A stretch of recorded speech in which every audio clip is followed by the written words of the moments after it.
Good morning, everyone. So today is another day where I'll be working with my writing group, but if you've been keeping up with me, you may know by now that I have a little bit of writer's block. So instead of trying to make myself write in my dissertation, instead I'm going to work on building my postdoc and job applications. Because something I just figured out is that if you are a graduate student or interested in working in academia, a lot of the post-grad or like professional applications processes happen a year in advance. So if you're not prepared, or if you didn't know this and you thought, oh, a few months before graduation is when you start to apply, no, you have to start almost an entire year before you graduate, which is wild because I still haven't quite finished, even my second chapter of my dissertation, but that's fine. That's what we're working on today. So I need to set up because I'm running a little bit late.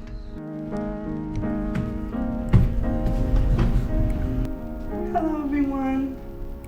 Okay, so the way I go about looking for or going through postdocs is kind of multifaceted, and it also really much resembles the strategies and approaches that I applied in my looking for grants, which I have a whole video about, so you can kind of use that as your motivation or your example.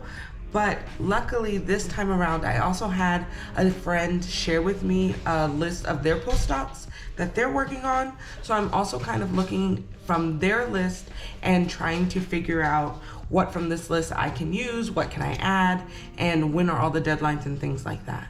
So you probably can't see too much, but here generally there's the list of the name of the award, when the deadline is, how much they're giving, how long it lasts, the application link, and then other stuff for when you get through the kind of application process where you can kind of plug and drop your documents.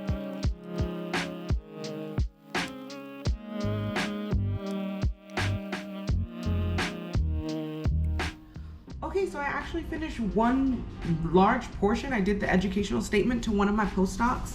And I think what's really interesting, or something important to note about as you progress as a graduate student, is that when you start writing your very first applications, be them to grants or other proposals, it's really, really hard to start.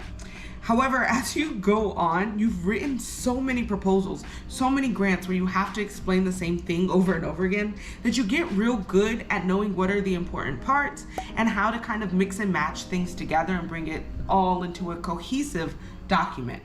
I also really firmly believe that you should save every document that you've ever made, because you never know when you want to go back and use a very specific sentence that you wrote in like your second year and tweak it a little bit for another grant.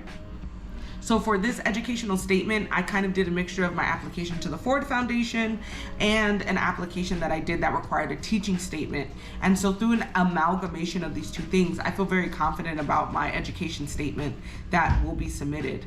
So now that I'm kind of done with this, I'm actually going to head out and get something to eat, and then kind of look up and do some more research on my other fellowships that I'm applying to, or other postdocs that I'm planning to apply to, and see what parts of the application I can work on today.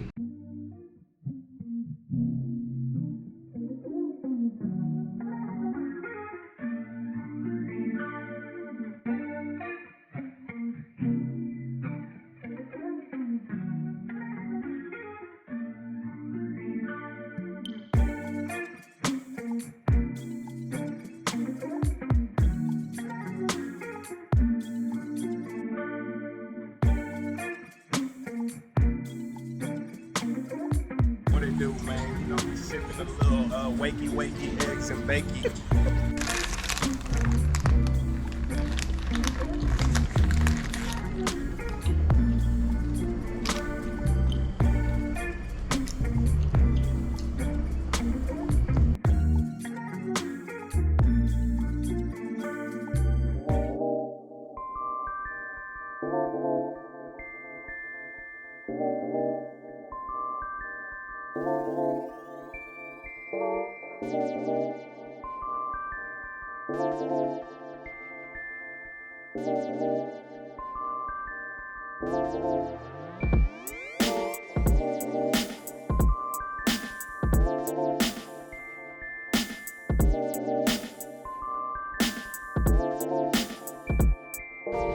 Okay, so I have kind of structured my response to one of my postdocs, and nothing like smart was coming out of my head in regards to the proposal, because I'm thinking about doing something tangential or slightly related to my current research, but not the exact same thing.